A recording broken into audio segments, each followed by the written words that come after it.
On today's show, a lot changed between the Luka trade to the Cooper Flagg draft lottery, but no single player's life changed on the Mavericks more than maybe PJ Washington. We'll explain why on today's Locked On Mavs. Stop it! Let's go! Stop! The number one pick will go to the Dallas Mavericks. Cooper Flagg will fly in Dallas. Dogs, all of us, all five. You are Locked On Mavs, your daily Dallas Mavericks podcast. No one's dying. Part of the Locked On Podcast Network. Still can't.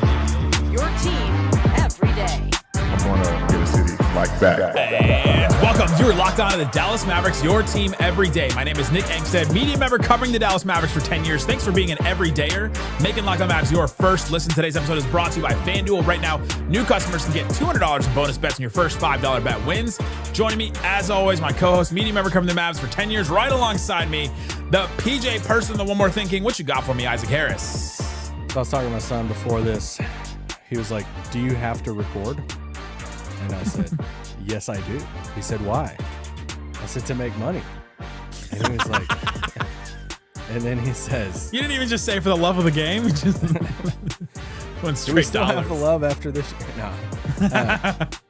And then he goes, "Will you share that with me and my sister?" I was like, "Where do you think this money goes?"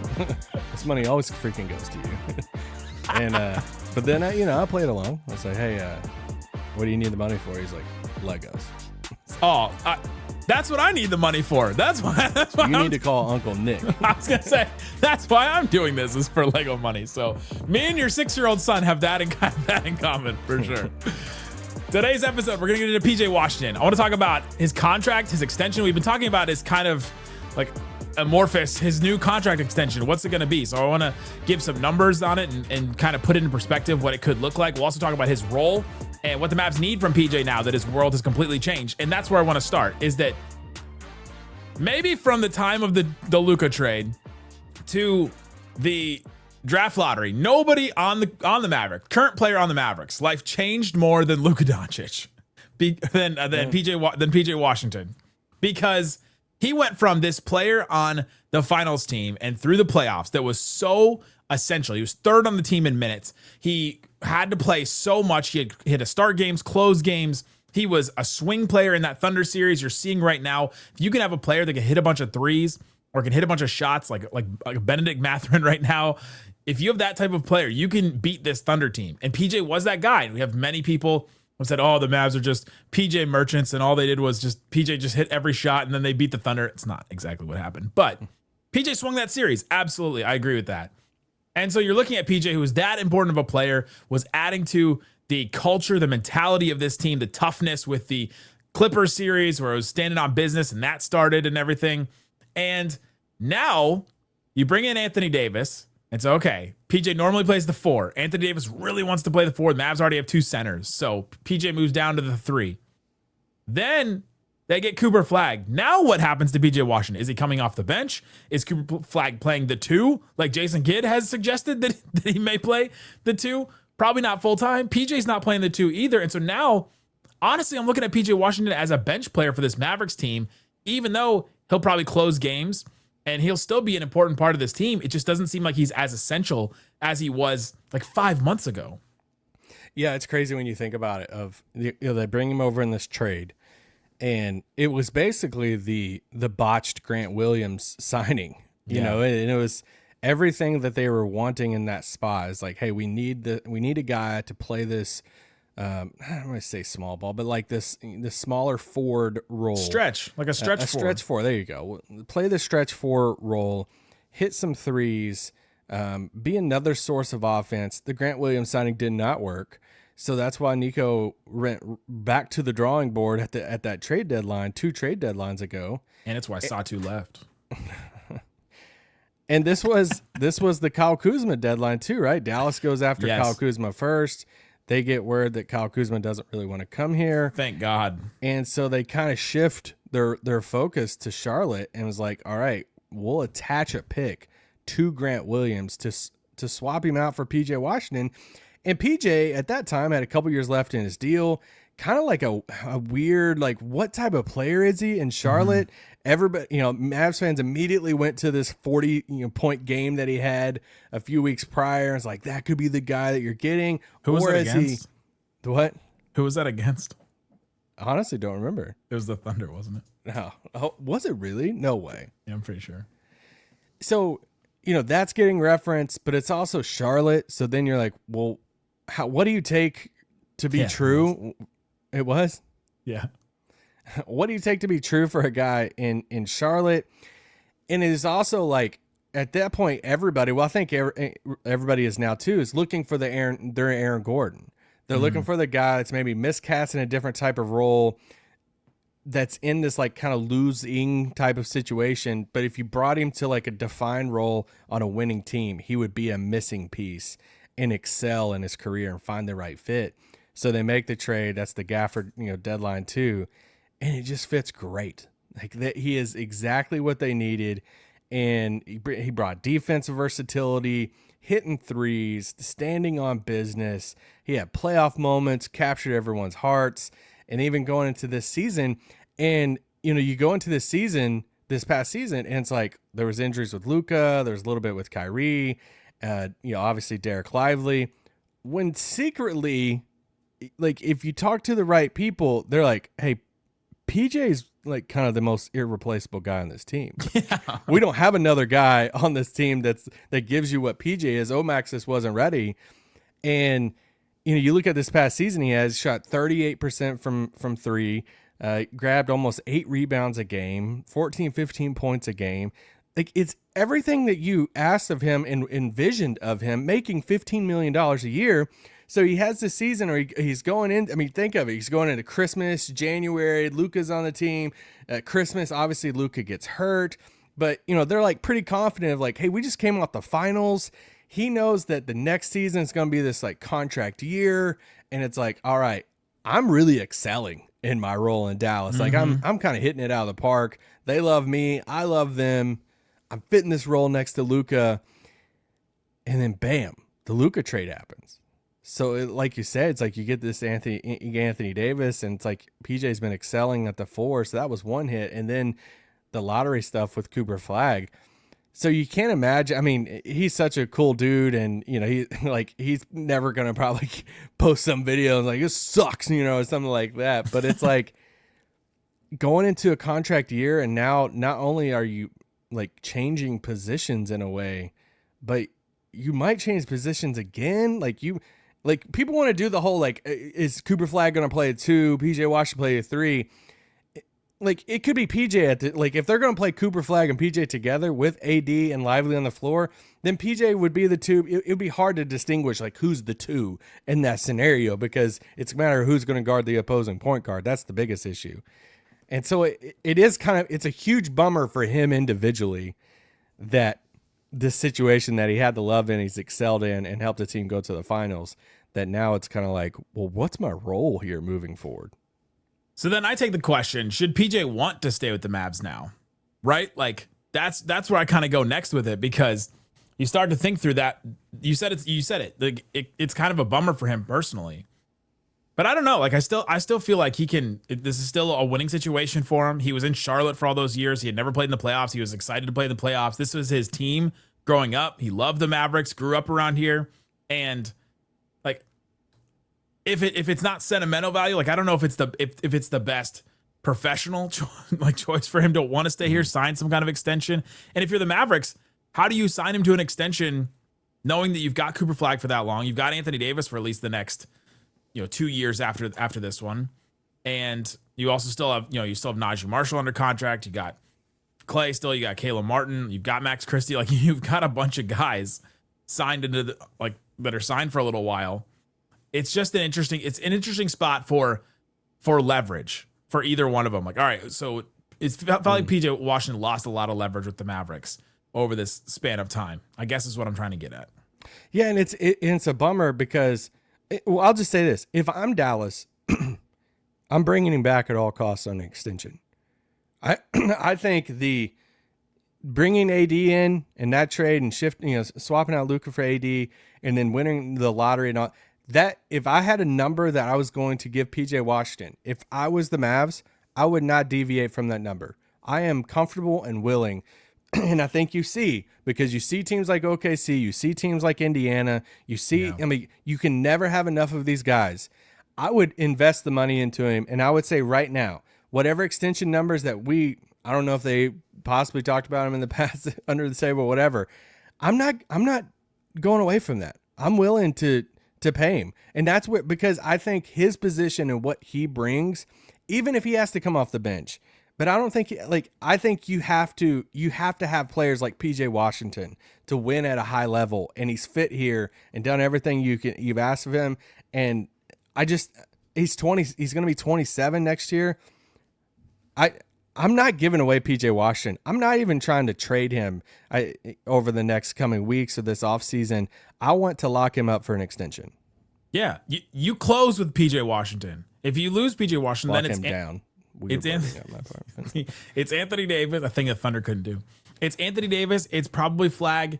It's PJ. It's Kyrie Irving, and then it's whatever other guard is fit for that specific thing. Do you need more shooting? Okay, bring in Klay. Okay, do you need more perimeter defense? You bring in Caleb Martin, or if you need more attacking, you bring in Naji Marshall. Like that's the rotating spot if this is going to be the roster that is playing in a playoff series next year.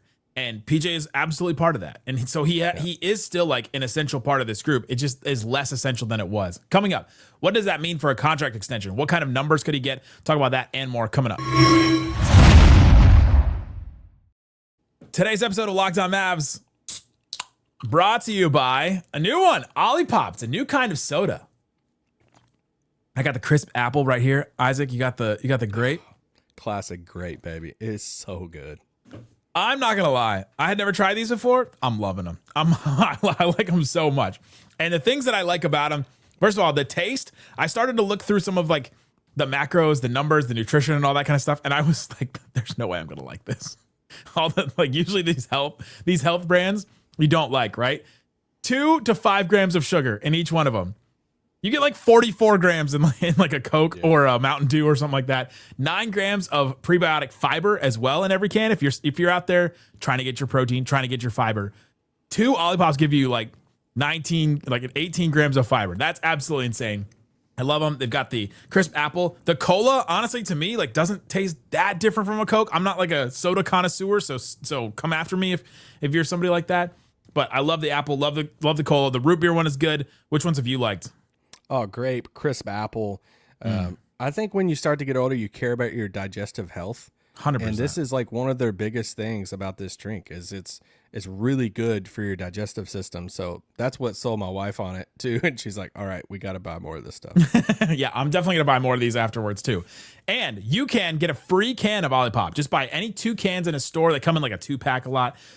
Buy 2 cans in a store. They'll reimburse you for one of them. Head to drinkolipop.com/LockedOnNBA. Claim your free can and find Olipop near you. That's drinkolipop, OLIPOP.com/LockedOnNBA. You literally go to the site and you text them like your receipt, and then they Venmo you the money back for the Olipop that you bought, which is I think pretty cool. I think pretty cool. Go check it out. drinkolipop.com/LockedOnNBA.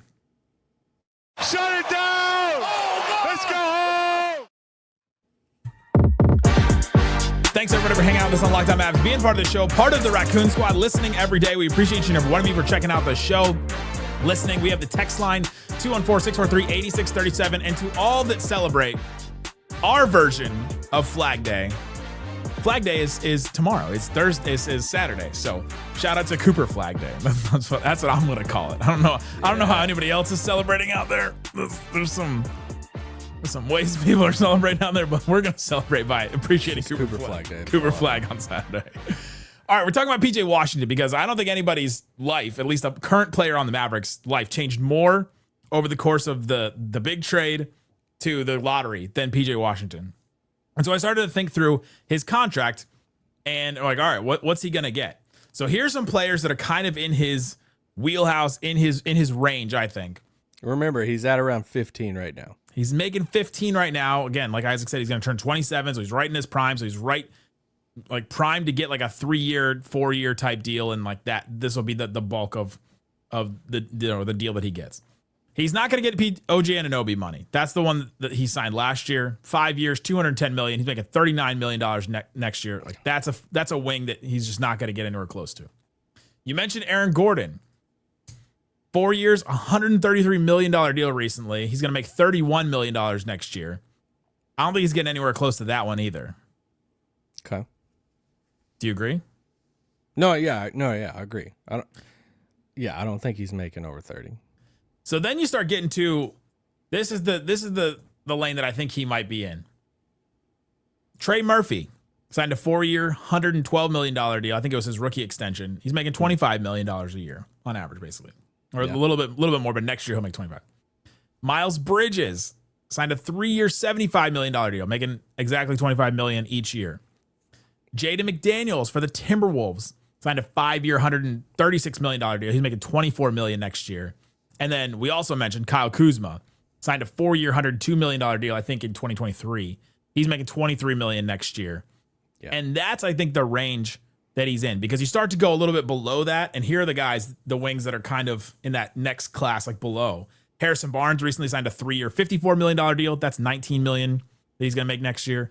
And then our boy Dorian Finney-Smith signed a 4-year, $55 million deal. He's making $15 million next year. I'm like, that's what PJ is making right now. And so you see him in that Trey Murphy, Miles Bridges, Jaden McDaniels, Kyle Kuzma tier, where he's going to make $25 million a year or so.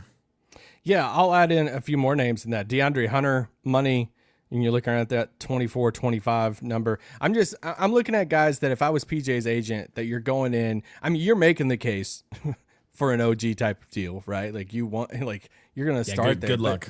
But you look at those type of players like DeAndre Hunter, he got that deal in Atlanta. Now he's in Cleveland, obviously, but the Aaron Gordon deal, but the Aaron Gordon's, a little richer for that. But Cam Johnson, is that around that like 23 number for next year? But it's those type of guys that if you're PJ, I mean, that's a huge bump up from 15 up to 23, 25 mil a year. So I think I'm going in realistically. I'm expecting like a PJ type of an extension.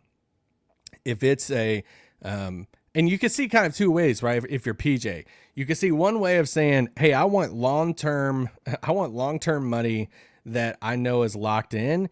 And I don't know what like my role is going to, be and stuff. So I want to go ahead and secure that money. So there you could get a 4-year deal, 115 or, whatever it is, total, but I would expect it in that like 25 range. Or you could look at PJ and say, if he was in a situation, like imagine the trade didn't happen and imagine the lottery didn't play out like it did.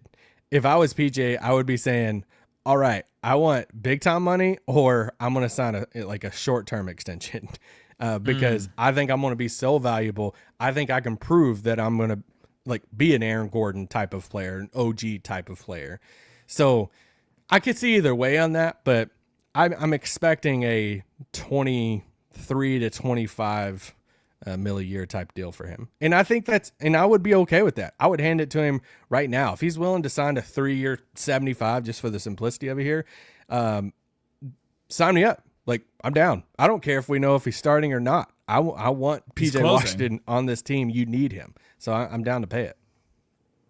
Yeah, and I think he's part of the culture. He's part of the toughness of this team. He's part of what made the Mavs good in the playoffs and what makes them hard to guard in the playoffs and what makes them switchable on defense too, which I guess Gafford's gonna Cooper Flagg's gonna add to that. Anthony Davis is gonna add to that, but you need that type of swing tweener wing type player. And I know that this front office has shown that they don't really care about the fans that much, but if you do now, then if you're talking about players that fans have a connection with right now and like feel something for and have some memories with. Oh, this is a bold point by you.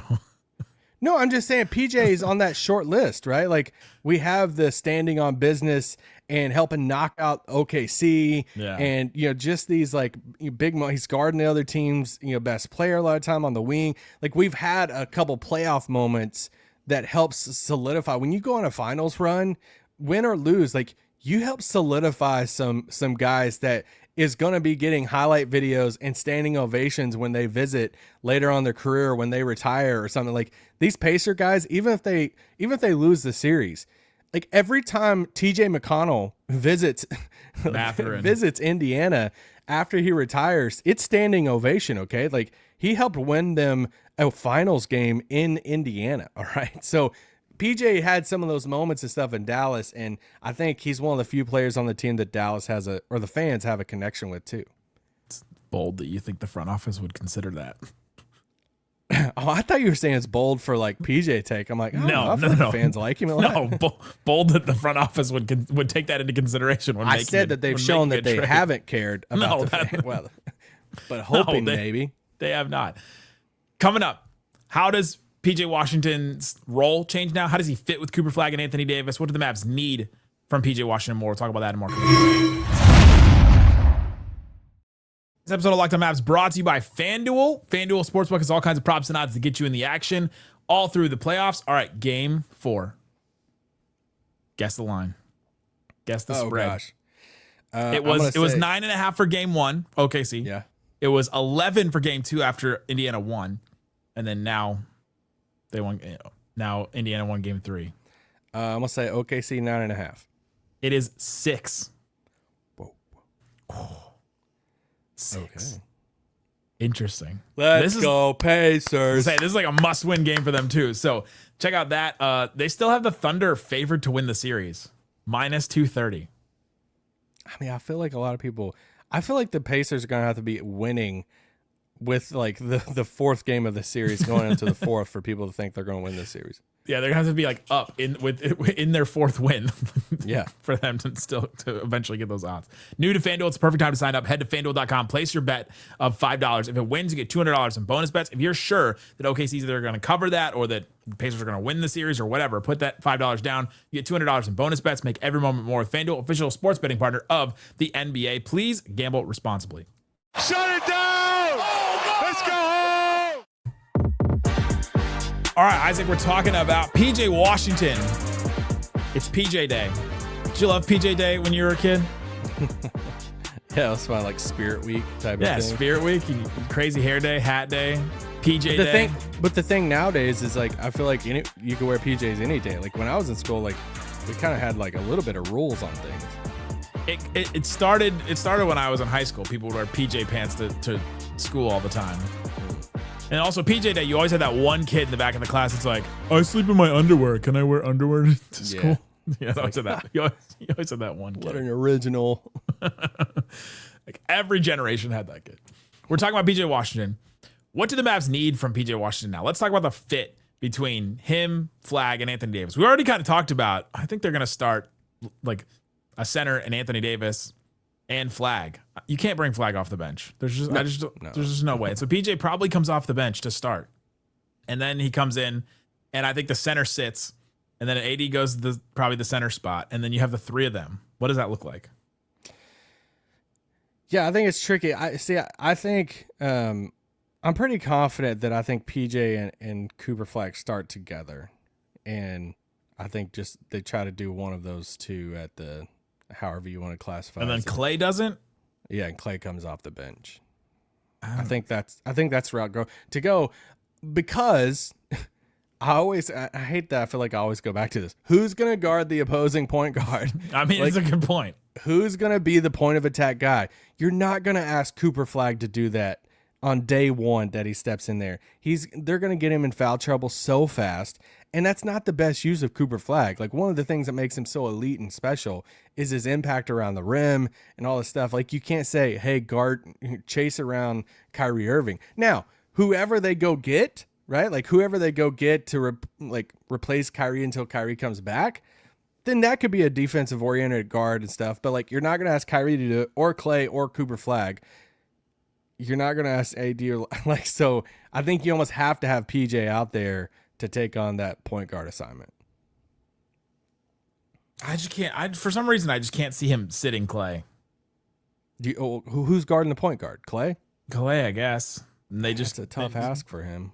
I know. There's a lot of like. Hey guys, we're playing zone every night.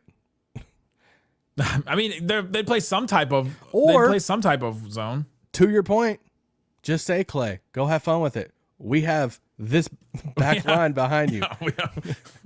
We don't care if you get torched every time. We have Anthony Davis back there. We also have Lively, and we also have Cooper Flagg hanging out behind you. Like, go for it. Get beat off the dribble. We're fine. It'd almost be better. Like, let him go by. Do the sunshine move from Remember the Titans and just be like, hey, just let him come through. Let the guy come through. I'll flip him over. Like Sunshine. sunshine. Are you suggesting a team would scheme a blow by?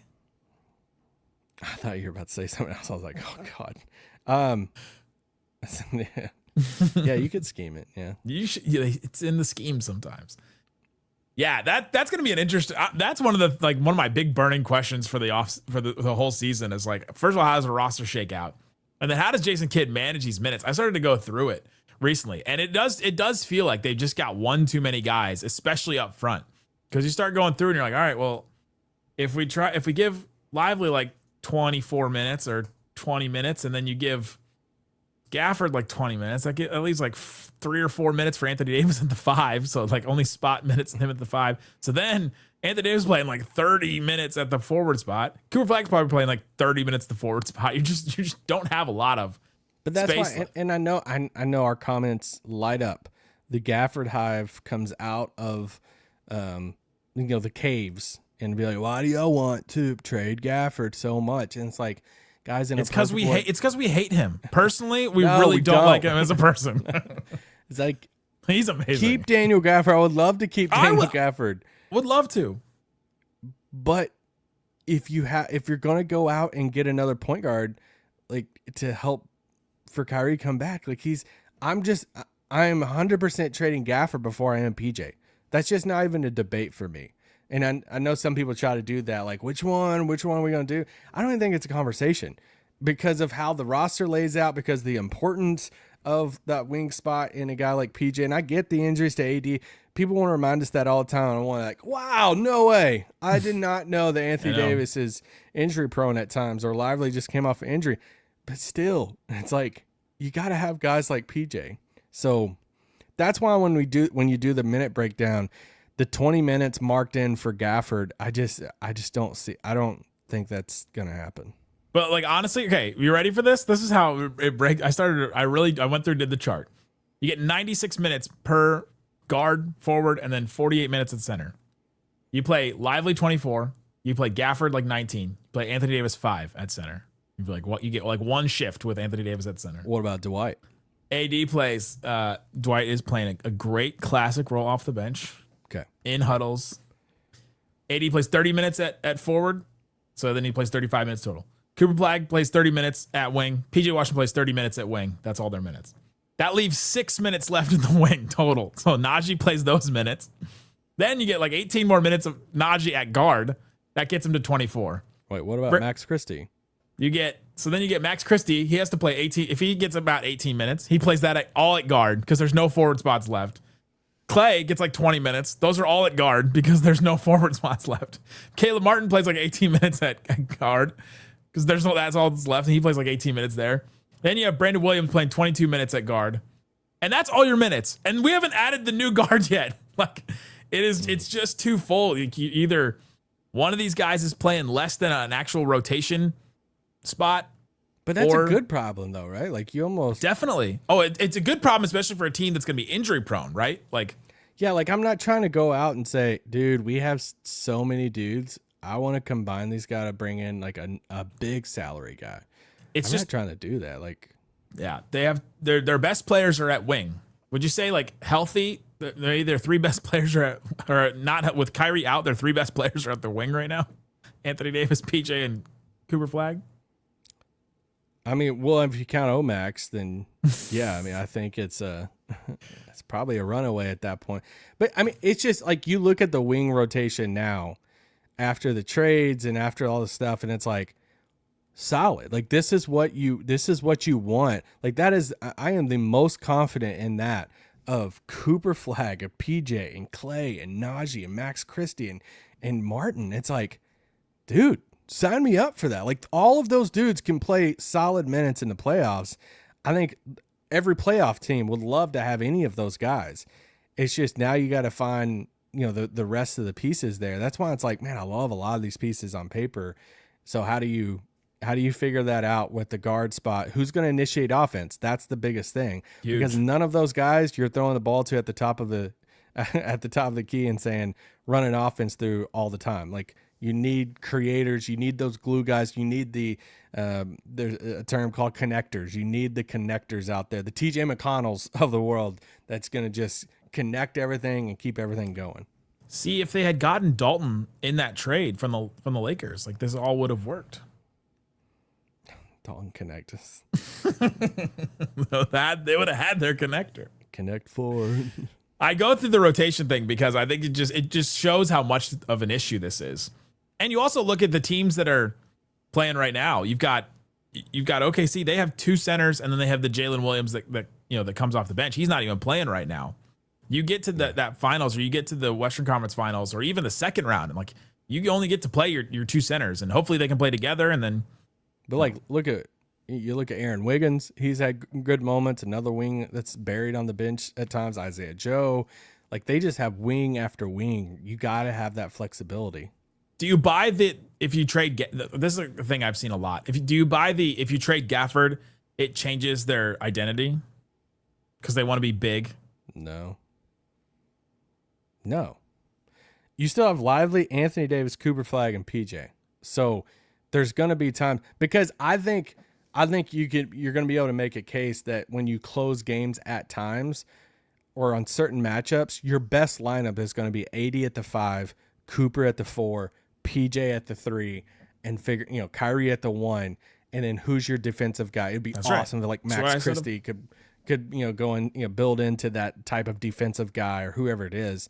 I think that's going to be some of their best like go-to lineup in these clutch moments, but it's also matchup dependent too. So if they could trade Naji for a guard and a good enough guard, then they keep both of them, and I think that it could still work out. Yeah, you could. Obviously, they could do that. Yeah, once again, Gafford's also in the same position as PJ, to where you got to figure out over the next 6 months, 8 months, what you're going to pay him on an extension. So, what if they traded Caleb Martin for a guard that could get his own shot? There's also a pretty good defender that's young and still had some upside, and maybe they got a second round pick as well in that trade. Like, what if they did that? The more I think about it, there was this guy that played at Houston, like right down the road.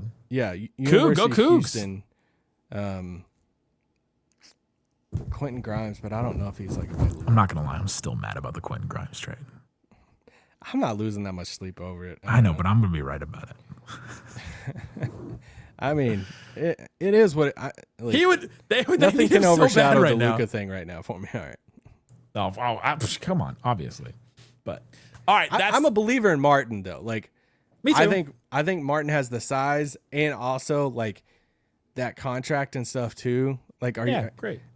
Quentin Grimes had a good end of the season, so like, are you signing up to pay Quentin Grimes like 16, 17 million a year? I don't know. Maybe he's the guard that can play without Kyrie and with him. Like, would I'd feel so much better about the guard rotation if he was on it. Start Quentin Grimes, Klay. I don't know how comfortable I'd feel saying you're the point guard. I think this offense has to be so much different than what we've seen in the past. They cannot do the Luka Kyrie run the offense. Everything runs through them. Everybody else get the hell out of the way. Like, you can't do that anymore. So I think they've got to change that. And I think that you could run that. Thanks for hanging out with us on Locked On Mavs. We've got more Flagg Day. Watch out for Flagg Day. We've got something coming for that as well. And so check out wherever you're listening, watching this, guys. Thanks for listening to Locked On Mavs. Peace out. Boom. It's great. It's great, dude. Dude, it's great. It's great. It's great, broski. Bro, name it. It's great.